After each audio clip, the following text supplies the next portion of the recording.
दोस्तों 23 अप्रैल 2020 के दिन Franklin Templeton mutual fund house ने अपनी 6 डेट म्यूचुअल फंड स्कीम्स को बंद कर दिया है। और ये 6 डेट म्यूचुअल फंड स्कीम्स जिनको वाइंड अप किया गया है, इनका टोटल AUM यानी कि एसेट अंडर मैनेजमेंट 30,000 करोड़ से भी ज्यादा का है।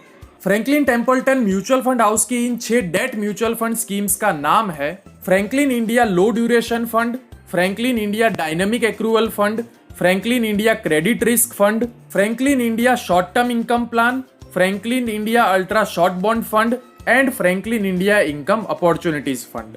दोस्तों इन 6 डेट म्यूचुअल फंड स्कीम्स को वाइंड अप करने का मतलब ये हुआ कि 24 अप्रैल 2020 के दिन से आप ना तो इन स्कीम्स को परचेस कर सकते हैं और ना ही अपना पैसा रिडीम कर सकते हैं। जी हाँ दोस्तों, आप इन 6 डेट म्यूचुअल फंड स्कीम्स को अपने हिसाब से बाय या सेल नहीं कर सकते और इनमें से किसी भी फंड में चल रही आपकी SIP, STP या SWP को ऑटोमेटिकली क्लोज यानी कि बंद कर दिया जाएगा। आखिर ऐसा क्या हुआ कि रातों रात इन 6 डेट म्यूचुअल फंड स्कीम्स को बंद करना पड़ा? तो देखिए दोस्तों, इन 6 स्कीम्स में फंड मैनेजर्स ने क्रेडिट रिस्क बॉन्ड्स और डिबेंचर्स को एक्सपोजर दिया हुआ है और क्योंकि लॉकडाउन की वजह से बहुत सारी इंडस्ट्रीज और कंपनीज लिक्विडिटी प्रॉब्लम फेस कर रही है, इसलिए प्रिंसिपल तो छोड़िए, वो कंपनीज इंटरेस्ट भी टाइम पे नहीं कर पा रही है। और दोस्तों आने वाले समय में इनमें से कुछ इन्वेस्टमेंट्स डिफॉल्ट भी हो सकते हैं। इन्वेस्टर्स को बहुत ज्यादा नुकसान ना हो इसलिए उन्हें सेफगार्ड करने के लिए फ्रैंकलिन टेम्पल्टन ने ये रिजिड और टफ कदम उठाया है।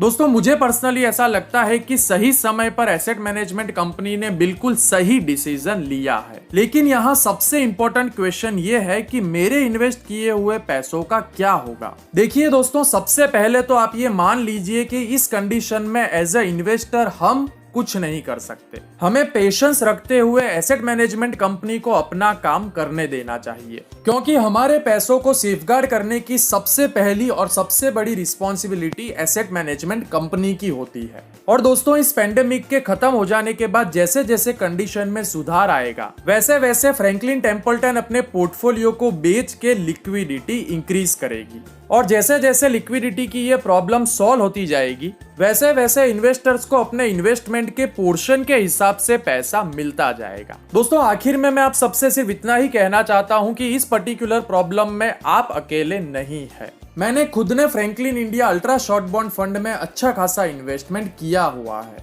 दोस्तों इस वक्त हमें उनके बारे में सोचना चाहिए जिन्होंने अपनी लाइफ टाइम सेविंग्स या रिटायरमेंट फंड को इनमें से किसी भी स्कीम में इन्वेस्ट किया है। इसलिए दोस्तों आशा करते हैं कि सभी को अपना पूरा पैसा सही सलामत मिल जाए। बस दोस्तों सिर्फ इतना याद रखिए कि ये समय भी गुजर जाएगा। तो उम्मीद करता हूँ दोस्तों कि आपको ये वीडियो पसंद आई होगी। अगर आपके ध्यान में कोई भी ऐसा इन्वेस्टर है जिन्होंने इन 6 में से किसी भी स्कीम में अपना पैसा इन्वेस्ट किया है, तो उनके साथ ये इंपॉर्टेंट वीडियो शेयर जरूर कर दीजिएगा। हो सकता है इस वीडियो की मदद से बहुत सारे इन्वेस्टर्स की टेंशन कम हो जाए। और अगर अभी तक आपने इस चैनल को सब्सक्राइब नहीं किया है तो जल्दी से इस चैनल को सब्सक्राइब करके बेल आइकन को दबा दीजिए, क्योंकि मैं आप सभी के लिए इसी तरह की इंटरेस्टिंग, इन्फॉर्मेटिव और हेल्पफुल वीडियोस लाता रहता हूं और हमेशा लाता रहूंगा। तब तक के लिए keep educating yourself. Happy investing. जय हिंद।